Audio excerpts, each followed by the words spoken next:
श्रीमन्महागणाधिपतये नमः।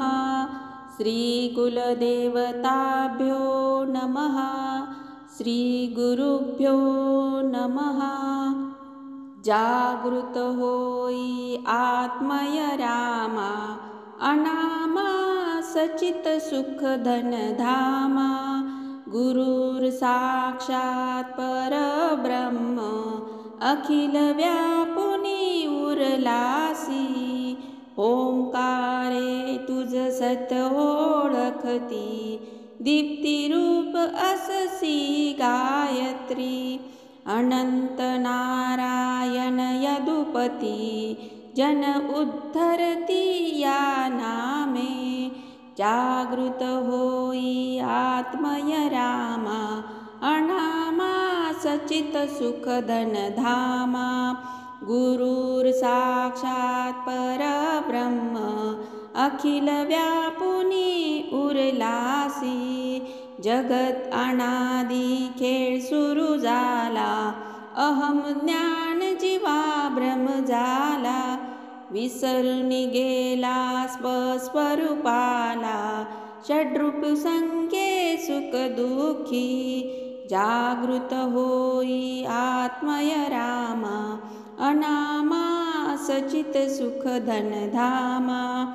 गुरुर साक्षात् परब्रह्म, अखिल व्यापुनी उरलासी। ही अहम नशा उतराया, लीना ज्ञानामृत पाजाया। विधी हरिहरा ऐक्य पावनिया, दत्तात्रेया अवतरसी।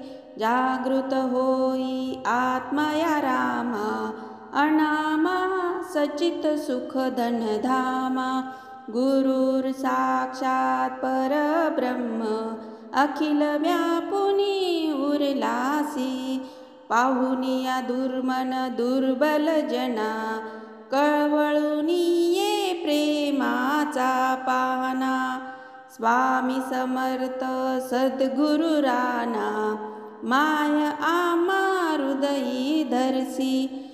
जागृत होई आत्मय रामा, अनामा सचित सुख धन धामा।